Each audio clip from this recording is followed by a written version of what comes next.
very much. It's really great to be here. I could not think of a better presentation than the one that Dr. Loudon just gave as a prelude to what I'll talk to you about here today.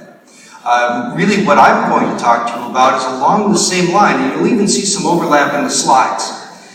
What I would like to talk to you about is how do we take the successes and the framing of what you do and why you do it and translate it to the next level, to a bigger level, where it can have a positive perception on the overall perception of farming, and I always say science. I think of these things together.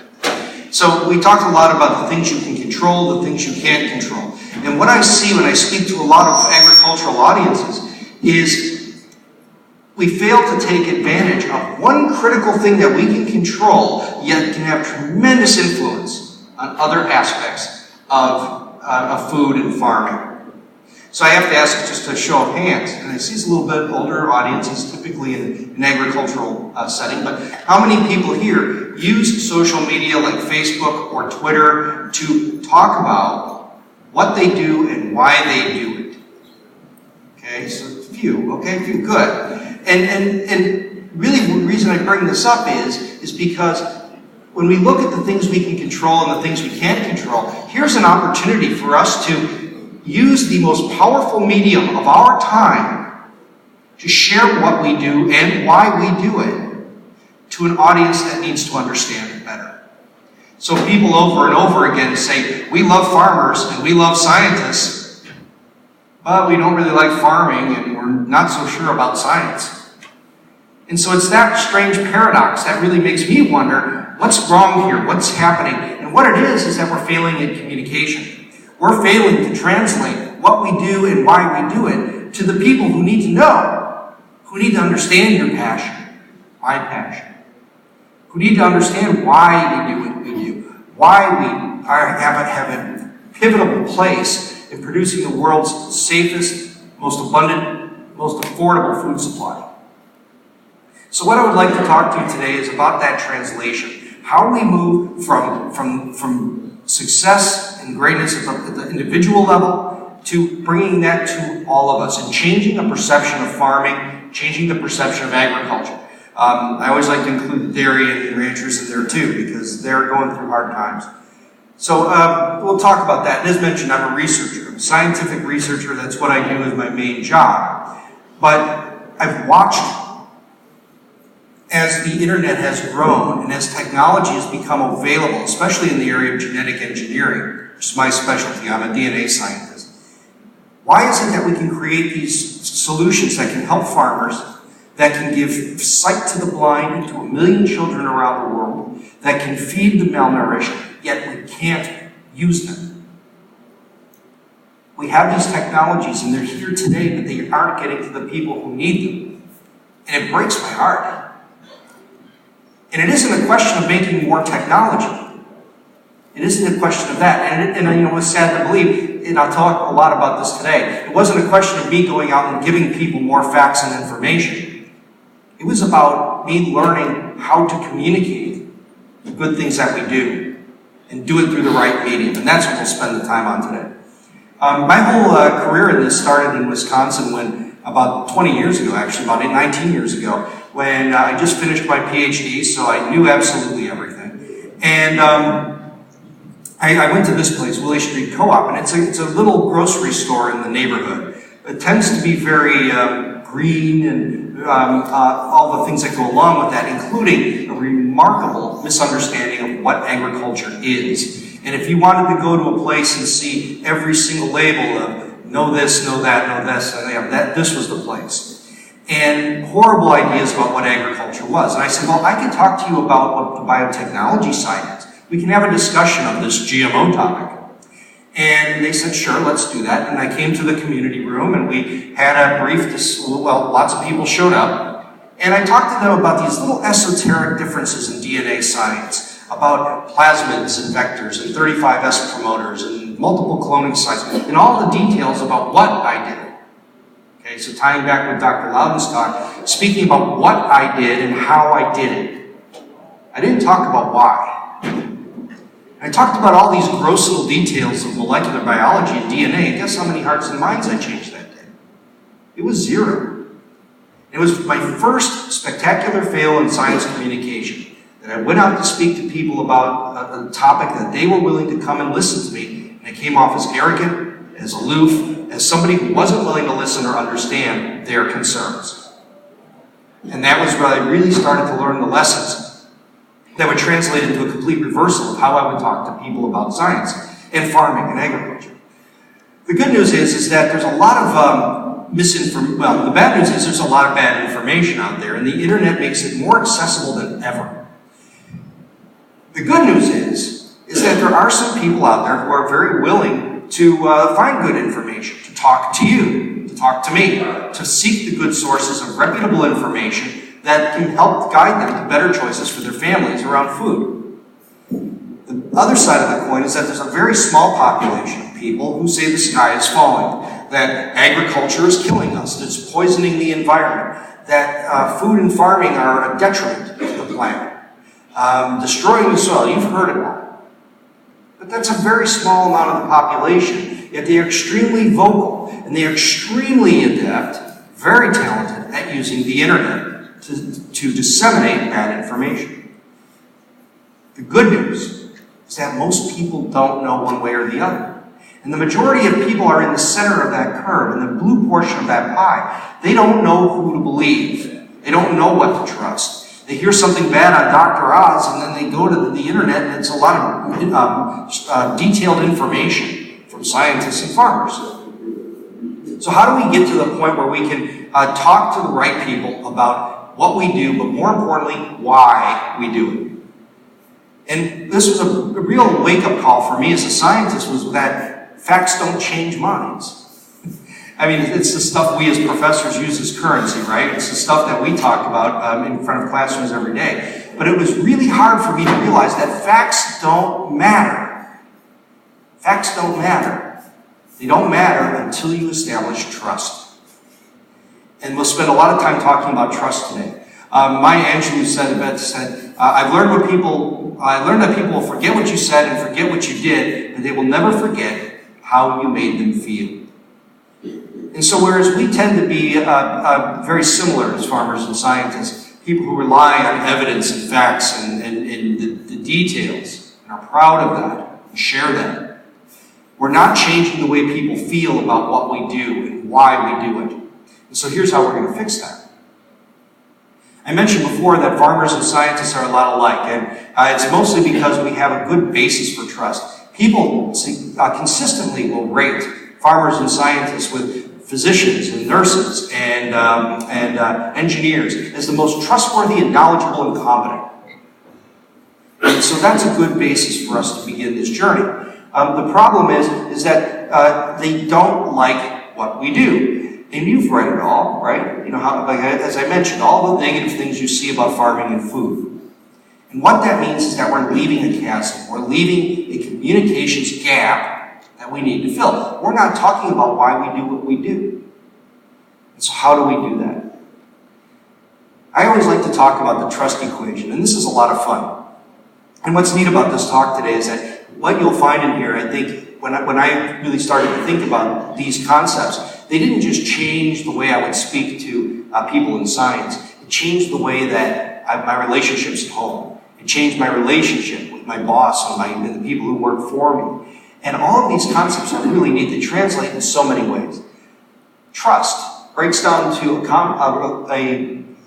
combination of competence, reliability, and intimacy. So what that means is, how much do you know, or how good are you at what you do?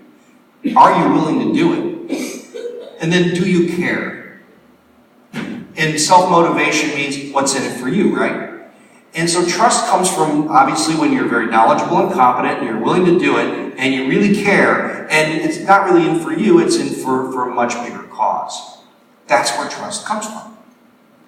But trust can be manipulated, and this is the way that how people normally perceive you and me. Very competent, reliable, maybe we don't really care about the bigger picture, and we're in it for ourselves. And I think this is the general consensus. They look at organizations like PETA, Greenpeace, all these folks. Oh, they're competent, reliable, they really care, and they're not motivated to try to make the world a better place for everybody. because that's how they have manipulated that equation. What's worse is that they'll take somebody like me who goes out and talks about biotechnology and the good things that we can do for using technology for people and the planet. I have a podcast that has over 1 million downloads and 200 and some episodes that's been going on for years now.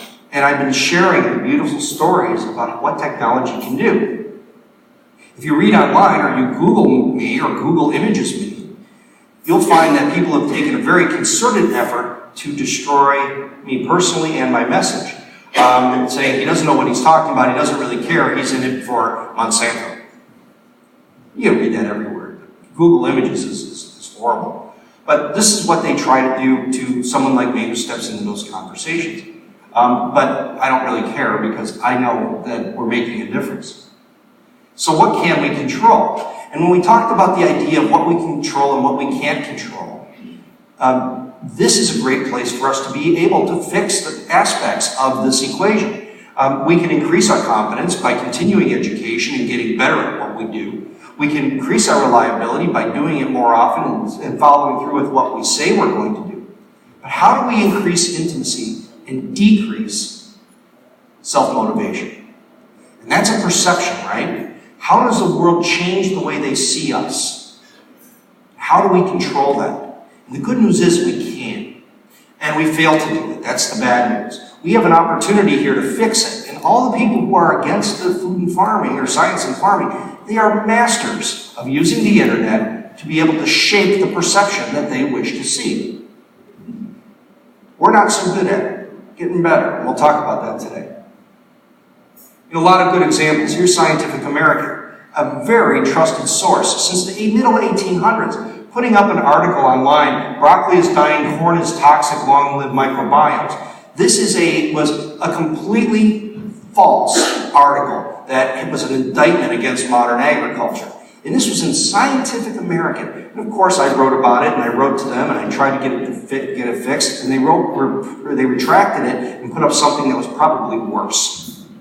Another good example, like the Guardian newspaper in Britain, you can say how you feel about that one way or the other. But if you say the name Erin Brockovich, she comes across as somebody who is generally associated with trust and fighting for the little guy. At least that's the perception. But she did an article on glyphosate. And most of you are familiar with what glyphosate is. It's a non-specific, non-selective weed killer that has been used for years with great safety record. Amazingly non-toxic to applicators and to consumers, yet it has been framed as this toxic carcinogen by people who want to remove it from the use of farming. And she wrote an article called "The Weed Killer in Our Food is Killing Us. Growing research shows that glyphosate is one of the most widely used herbicides in the U.S. causes cancer," which there's no data to support that. Some very weak epidemiological data at best. But she even says here in the article, almonds, carrots, quinoa, and beets, these are just some of the foods which typically contain high levels of glyphosate. Now, I don't know if any of you grow almonds, carrots, quinoa, or beets. If you apply glyphosate to them, they don't grow so good. I mean, this is an herbicide. And yet she continues in this article to write this entire piece about how poisonous this stuff is and how it's in the food that you consume. Totally false, yet she's a trusted source. She also works for turns out she works for the European law firm Whites and Luxembourg, who is litigating the glyphosate cases in the EU. She's one of their major consultants. Yet didn't disclose that in this particular opinion piece. And it had hundreds of thousands of shares. It's shared widely. So this is what we're up against as an agricultural community. You've got people trying to take away very effective tools of agriculture based upon misinformation. And we need to be in the space to counter it. I know I certainly am. But I need your help. And we need to be doing this more broadly as a science agricultural community. And how we need to do that is by, competence and reliability, you got that. Okay, I see a lot of gray hair in here. You know, this is a place full of competence and reliability. How do we fix the other part? And we're going to talk about intimacy and self-motivation. How do we show we care and that we're in it for the greater good? And the way we have to do that is by using some tools. We'll talk about that. I'll talk about 5 different books. The first book is Thinking Fast and Slow by Dan Kahneman. And what Kahneman tells us is about the way we respond to information. And he talks about the human brain. And the human brain can break down into two different parts. And he calls them System 1, which is emotional and reactive. It's the part of the brain that when you hear rustling in the bushes, you take the kids and run the other direction. This is the part that through evolution was something that was very successful in helping to keep us safe. System 2 is the logical and calculating part of the brain. It's the part of the brain that processes information. So this is very strategic and slow. So when someone is trying to scare somebody about food and farming, the hormones in your beef, the antibiotics in your chicken, the gluten in your salt, whatever that means, they're putting fearful messages into System 1, into the reptile brain, right? They're scaring you there.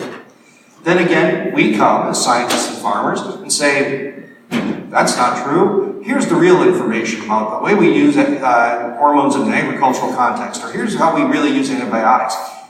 We go to System 2. We're trying to solve a problem of fear, which is in the heart, by appealing to information to the head. And as I mentioned before, facts don't matter because of the trust issue. They need to trust us first. We need to develop the intimacy and the lack of sense of self-motivation before information will flow. And the problem is that people form trusted communities. They tend to also hang around with people who are like them. They associate and share information inside these, what sociologists refer to as tribes, social tribes of people with like-minded ideas and mission.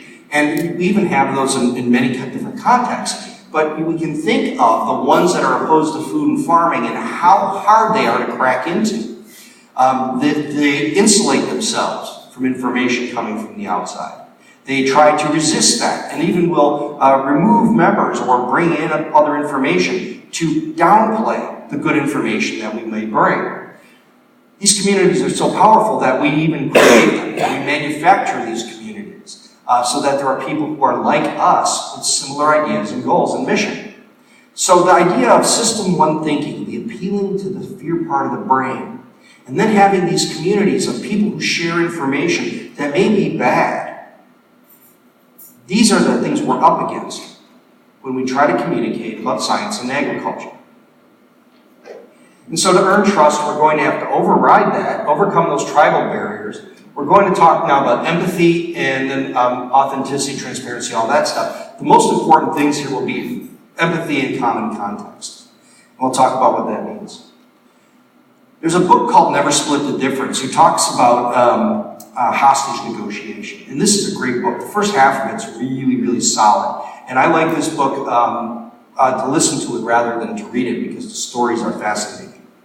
And it's written by a guy named Chris Voss. And Voss was an FBI hostage negotiator, also New York City hostage negotiator, who saw they were not having great success in getting out hostages, getting all of them. And that's the idea of never split the difference, was we need to get everybody out. You can't just you have 8 hostages and we'll take 5, you keep 3, don't worry about it. You gotta get everybody out. And he saw that what they were doing wasn't working, making demands of the hostage taker, using force. People were being hurt, people were being killed. And Voss started to do something completely different. He used psychology. He started to ask questions. He was listening. And he calls it active listening, or he even calls it tactical listening. That the idea was to build a sense of rapport between the hostage taker and the hostage negotiator to build trust. And instead of making demands about, here's what you need to do, or you're going to do this, or we're going to send in this if you don't do what we need, he would say, why are you here today? How do you think the people in there feel? And is there a way we can get them out alive? What happened to you today that brings you to this place? And would listen to what they were saying. And this taught me something so important, is that as a scientist, and I suspect farmers are mostly the same way, when we listen to somebody, we're listening and our wheels are spinning because we're going to counter what they say. We're listening to debate. We're listening to poke holes in their argument. We have to be listening to understand. And listening to understand is very different than listening to debate. Listening to understand means saying to somebody, I understand you, Even though I disagree with you, I understand where you're coming from. I understand if I was in your shoes, maybe I would feel the same way too. And think about that in political context. I mean, can you think of somebody who you disagree with vehemently, but can you understand why they feel that way? From their worldview, their life experience, the regulations they're being imposed from, or the things that are happening in their lives. And so this is a really important thing for me. I won't talk about all the other details in this, but it's a fantastic first thought is we build empathy, we show empathy, and we build trust when we start to understand people at that level. It comes from that act of listening. The other thing was that Aristotle knew this long ago. He would talk about the best way to do persuasion was a combination of ethos, pathos, and logos. And pathos, so you see the word sympathy and empathy, logos, words, and logic. And there you see system 1 and system 2. The emotions against evidence. And we already said that emotions will always win, especially around issues of food and farming, and parents who maybe just want to take care of their kids, or older adults that just want to make the right food decisions. These are the fragile folks we're dealing with here. And so we will always lose that argument when we try to appeal to the head over the heart. So where farmers have to come from in these discussions, scientists too, is ethos, our ethics. Why we do what we do. Our competence, our reliability, the parts of the trust equation. That is the part that we have to use. We have to lead with ethics. And what does that mean? It means what are the things that are important to you? What are your values? Why do you put your feet on the floor every single day and do this? The why, as was discussed earlier. Why do you do what you do? And I can tell you why I do what I do. As a scientist, I like to make journal articles, and I like to, spread information and all that good stuff, and I teach classes and, that kind of thing. But to me, it all boils down to really 4 areas for me. Is I worry about keeping the American farmer in the black. We've got 1.5% of our population feeding the rest of us. And I think we have technology and then this kind of communication stuff that can really help shape the perception of agriculture. I worry about the developing world. I've been to places that desperately need the technology we have already created, that we've had for 2 decades, that children in need cannot have. I worry about the American consumer who makes the wrong food choices, and can we improve fruits and vegetables to make them have better choices? And I worry about doing this with environmental sustainability, because none of it matters if we don't have the social license to do that, and that comes from showing that we care about the same things people care about. So my areas are, farmers, consumers, environment, and the food insecure. And when I tell somebody this, now we're on the same page. Because whether you're an anti-GMO activist, or some militant vegan, or someone in the boardroom at Bayer, we all agree that these are important aspects. Sustainability and taking care of more people, and ensuring the progress of farming, ability to feed everybody. So when we start from that common cause, that common set of values, shared values, that's the way we connect with people. The other big part of this is telling the story, and I don't want to dwell on this too long, but this book was written by Jonas Sachs, and he actually was the guy who created the campaign called the Matrix, which was an anti-meat campaign that was online, and it was very effective. And from a communication standpoint, I still analyze this and think about it. And what he says is, who is the hero in your efforts? And when we talk to people about agriculture and science, we're not the heroes, okay? The people we're trying to talk to support us, they're the heroes. They're the ones we need to mobilize and get them excited about what we do and why we do it. And that's what's really important. We've seen this already today. Simon Sinek talks about that idea that people don't buy what you do, they buy why you do it. And I won't go into too much detail because Dr. Loud covered this so beautifully earlier. But you see this in advertising. Back in the 1970s, it was about horsepower and miles per gallon. Today, it's about the Subaru Love Promise and respect for consumers and the planet. And it's not just Subaru, it's even the big truck companies. If you read their websites carefully, they start to talk about these ideas of why they do what they do. Apple knew this in the 1980s. They talked about Apple values, innovative products, things that were game-changing, pushing the edge. Gateway and Toshiba were talking about the size of their hard drives and how much RAM they had. And who's around today? Who's one of the biggest companies in the planet? It's because they led with their values. And this is what we all need to remember. So the idea here is to practice active listening, talk about the common mission, the common values, and talk about why you do what you do, because we have to earn trust. So that's part one of the talk today. We need to earn trust. And then how do we do that? How do we do that best? How do we coalesce all of the trust that we build into maybe shaping the perception of agriculture and science? And unfortunately, that means we have to be using the internet. And we have to be using the same tools that the folks who are working against us are using, and we have to use them more effectively. And I think we can do that. And I'll show you some examples of how it's working. There's two ways you can participate. Generate content, or amplify the content of other people. And so what we're looking at here is if you can produce something, some sort of content, a photograph, a small article, a video, something out on the farm, and share that with 1,000 people, which is very easy to do through the pipelines of the internet. And that gets shared with 1,000 people. You have now reached 1 million people for free and fast. And that's realistic. So what I'm really encouraging you to do is to rethink your participation in these discussions online and rethink your ways of connecting with these audiences. It's a very powerful tool that needs you to be part of it. And there's a lot of ways to do that, and I will talk about what these different things are right here. But basically the idea is, if you're able to use Twitter, which is a very short format discussion, I get all my news through Twitter. I get everything I read is from selected sources from various, a variety of places that come from a very fast and short format. Twitter allows you to do that. Put your information out there in a very short form that leads to maybe something longer and more durable. That's a really important one.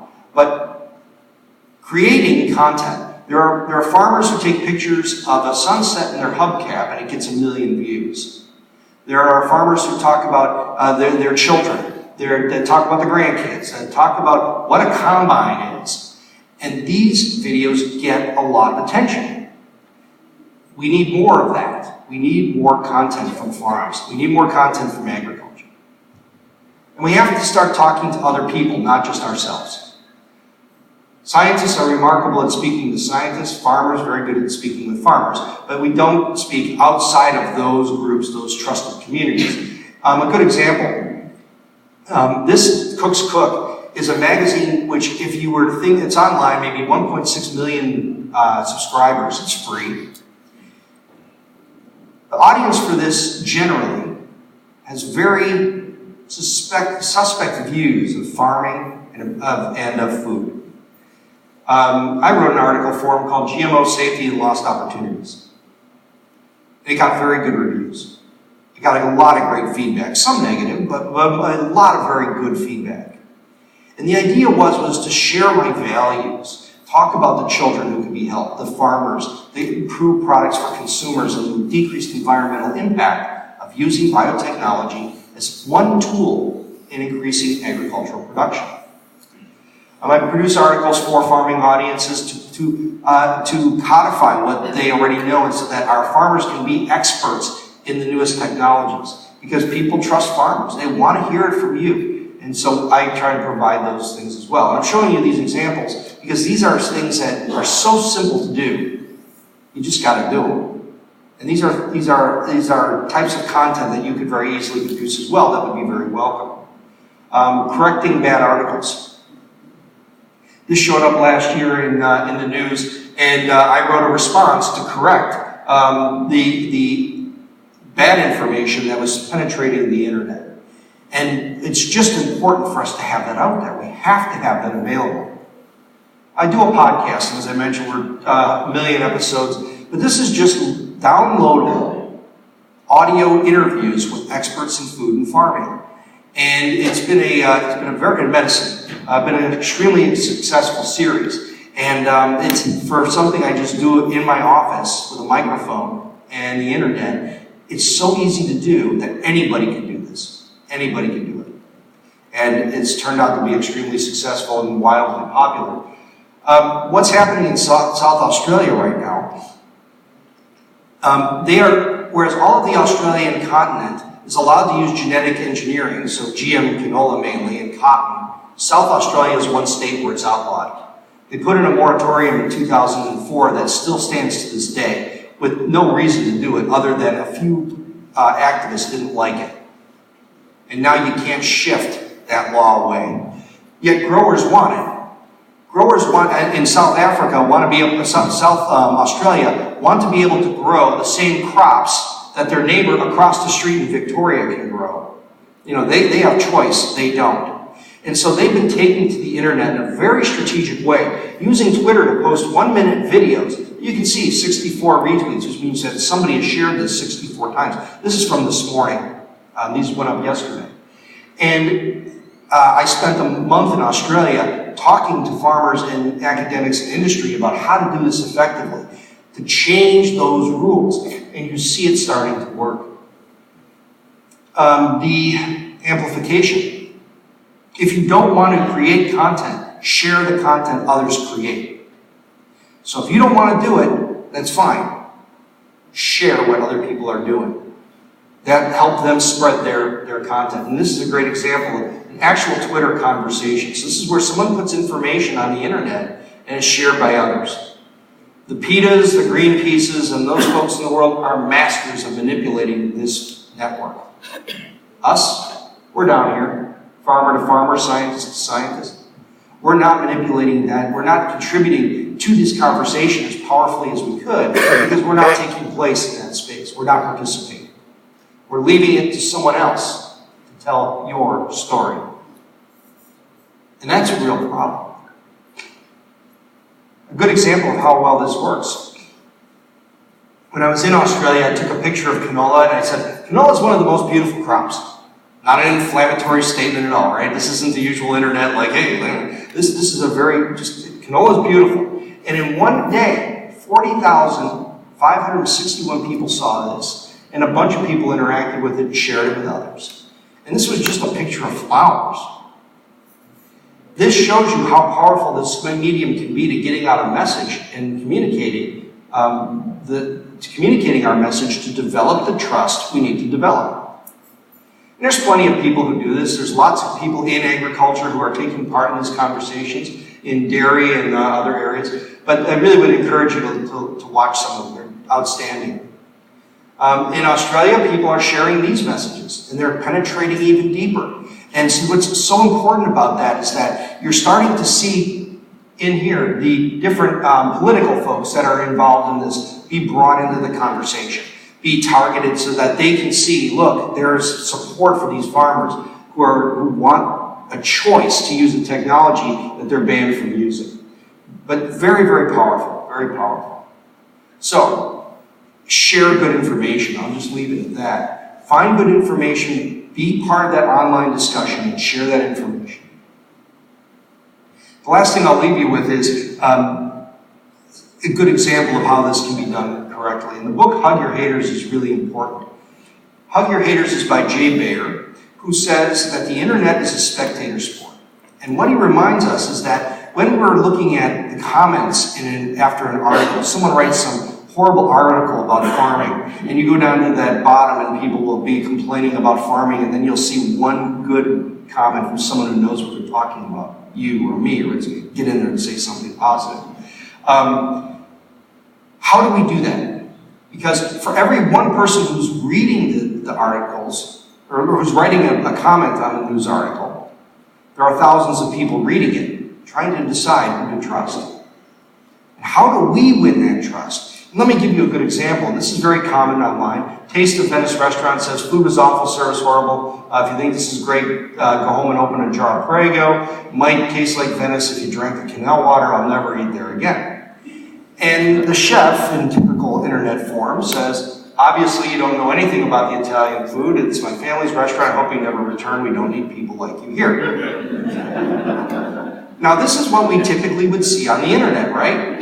You put out some statement, and I come back argumentatively and want to duke it out with you, and this goes down back and forth. And guess what? The person who's looking for a place to go eat will read these reviews, and he's not earning your trust.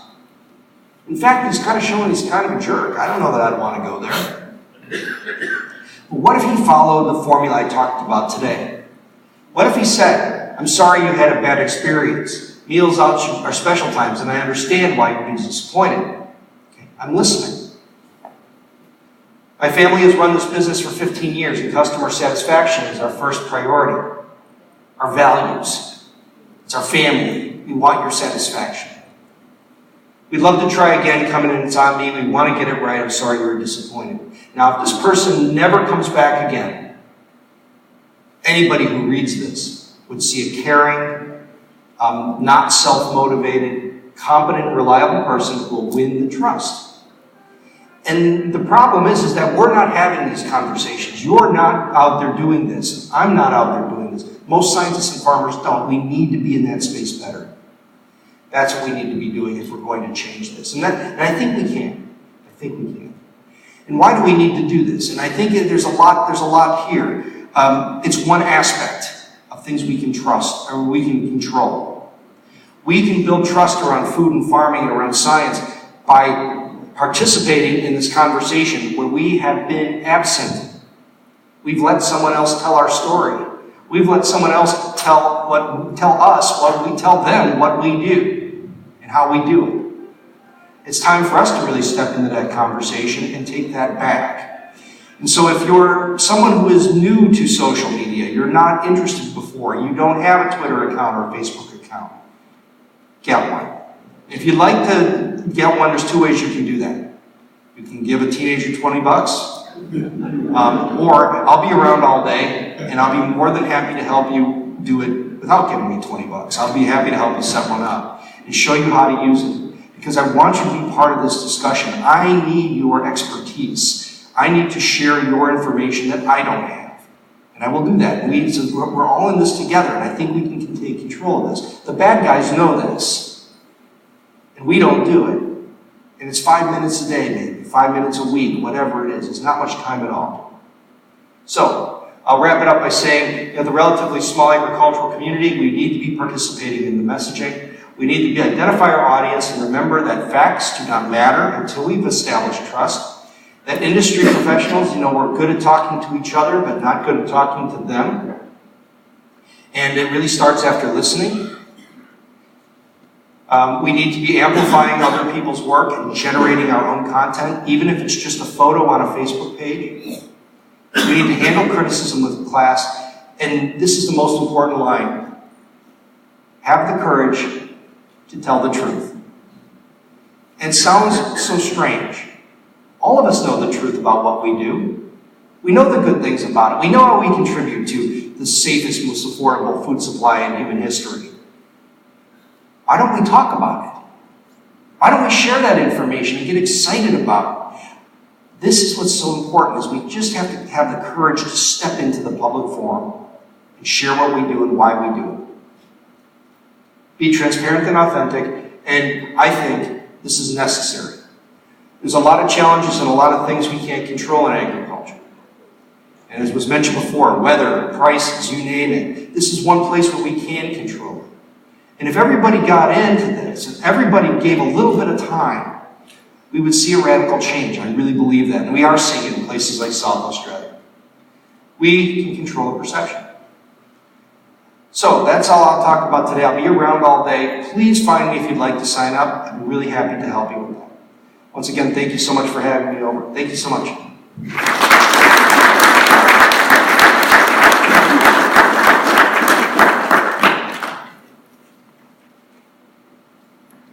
I don't know if there's...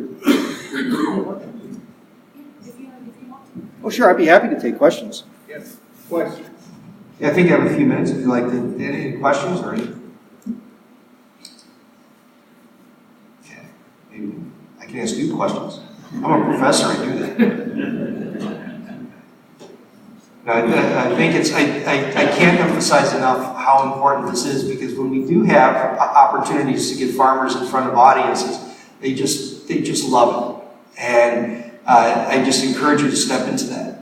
The other thing that's really important too is in the current discussions of, I've been going to ag conferences for years, and it always used to be about, new BMPs and maybe new varieties and, whatever, new equipment. But now you hear about mental health, you hear about issues of suicides, you hear about the effects of all of the challenges. And I really think this kind of participation has a role in helping with that, because it offers you an online community, people who are willing to listen and people who are excited to hear about what you think, and maybe find some shared experiences there too and some good advice.